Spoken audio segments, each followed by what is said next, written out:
নমস্কার বন্ধুরা, আজকের রেসিপি নিয়ে চলে এসেছি। আজকের রেসিপিতে নিয়ে এসেছি বন্ধুরা পানির রেসিপি। তো একদম পানির মশলা রেসিপি আপনাদের সাথে শেয়ার করব। আর এই রেসিপিটি বন্ধুরা আপনাদেরকে অনেক অনেক ভালো লাগবে, অবশ্যই পুরো ভিডিওটি দেখবেন। আর এখানে আপনাদের পছন্দ মতন সবজি কিন্তু আপনারা নিতে পারেন। তা আমি এইখানে গাজর, বিনস আর ক্যাপসিকাম আর ফুলকপি নিয়েছি, আর 200 গ্রামের মতন পানির নিয়েছি। তো প্রথমে বন্ধুরা পানিরটাকে এখানে আমি কেটে নিচ্ছি। তো প্রথমে পানিরটাকে কেটে নিয়ে পরে তারপরে আপনাদের সাথে শেয়ার করব এভাবে পানিরের রেসিপি কিভাবে তৈরি করলে খেতে একদমই অসাধারণ লাগে আর বানানো যতটা সহজ। আর বন্ধুরা এটা কিন্তু আপনাদেরকে রেস্টুরেন্টে যে স্বাদের আপনারা পানির তৈরি করেন সেইভাবেই কিন্তু আমি তৈরি করে নিয়ে আপনাদের সাথে শেয়ার করব।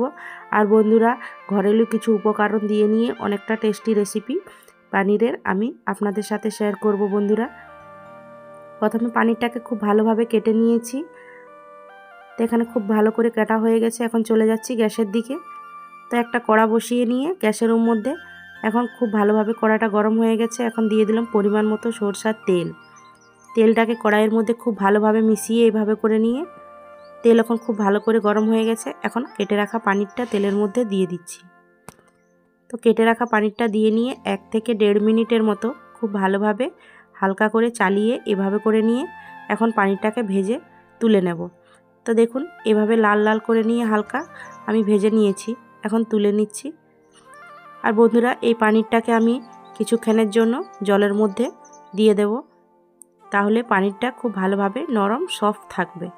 এখন খুব ভালোভাবে ভাজা হয়ে গেছে। আর ওই তেলের মধ্যে সব রেসিপি কিংবা সবজিগুলো ভেজে নিচ্ছি। প্রথমে দিয়ে দিচ্ছি ফুলকপিটা, সাথে দিয়ে দিচ্ছি ফরসবিন কুচি আর গাজর কুচি দিয়ে নিয়ে হালকা নাড়াচাড়া করে নিয়ে 1 মিনিট ভেজে নিচ্ছি। তো এখানে ভালোভাবে 1-2 বার নাড়াচাড়া করবার পরে দিয়ে দিচ্ছি এখানে ক্যাপসিকাম কুচি, একটু বড় বড় ডুমো ডুমো সাইজের কেটে রেখেছিলাম। দিয়ে দিচ্ছি 2টো মিডিয়াম সাইজের পেঁয়াজ কুচি দিয়ে নিয়ে এখন খুব ভালোভাবে নাড়াচাড়া করে নেব।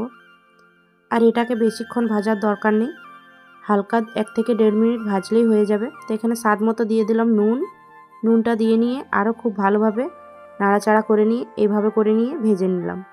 তো দেখুন 1 থেকে 2 মিনিট আমার খুব ভালোভাবে ভাজা হয়ে গেছে। এখন তেল ঝরিয়ে একটা প্লেটের মধ্যে তুলে রাখছি।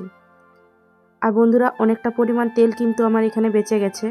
আর ওই তেলের মধ্যেই আমি আজকে রেসিপিটাও তৈরি করে নেব।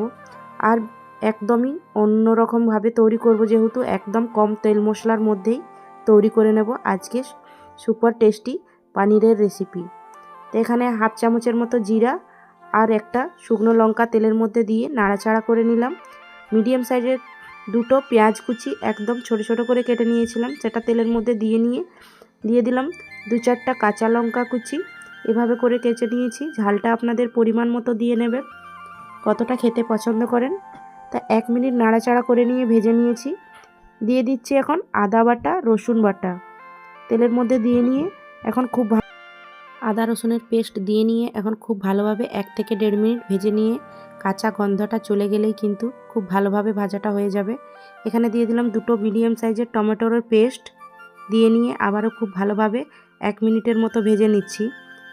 তো 1 মিনিট পরে দিয়ে দিচ্ছি হাফ চামচ হলুদ গুঁড়ো, হাফ চামচের মতো কাশ্মীরি লঙ্কার গুঁড়ো, সাথে স্বাদ মতো দিয়ে দিলাম নুন, দিয়ে দিচ্ছি অল্প পরিমাণে একটু জলটা দিয়ে নিয়ে আবারও খুব ভালোভাবে মশলার সাথে সব কিছু মশলা একে সাথে ভেজে নিচ্ছি 5 মিনিটের মতো।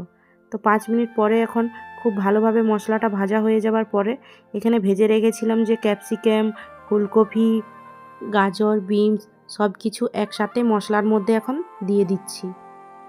তো এখন মশলার মধ্যে দিয়ে নিয়ে আবারও খুব ভালোভাবে মিশিয়ে 1 মিনিটের মতো সব কিছু ভালো করে মিশিয়ে নিচ্ছি।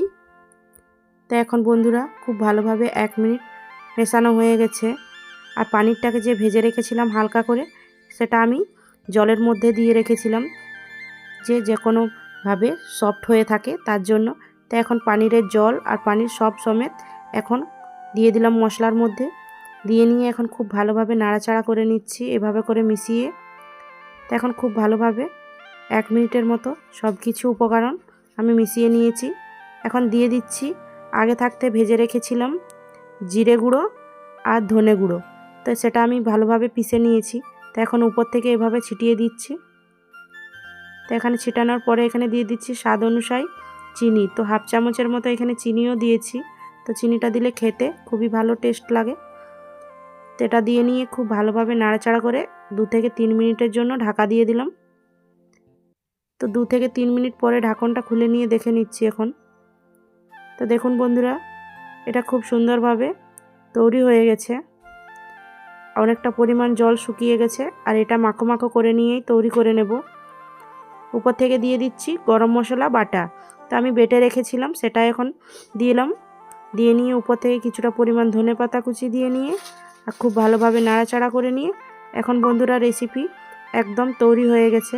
তো এখন গ্যাসের ফ্লেমটা বন্ধ করে নিয়ে আপনাদের সাথে সার্ভ করে নিয়ে দেখাচ্ছি কতটা লোভনীয় হয়েছে আজকে এইরকম পানির মশলা রেসিপি। অবশ্যই বাড়িতে আপনারা একবার এভাবে তৈরি করে নিয়ে দেখতে পারেন। এটা এইভাবে পানির মশলাটা খেতে কিন্তু একদমই দুর্দান্ত স্বাদের লাগে বন্ধুরা। একবার হলেও বাড়িতে তৈরি করে নিয়ে দেখতে পারেন। আর এভাবে তৈরি করে নিলে অবশ্যই খেতে ভালো লাগে। ভাত, রুটি, পরোটা যে কোনো সাথেই এটা দুর্দান্ত হয়।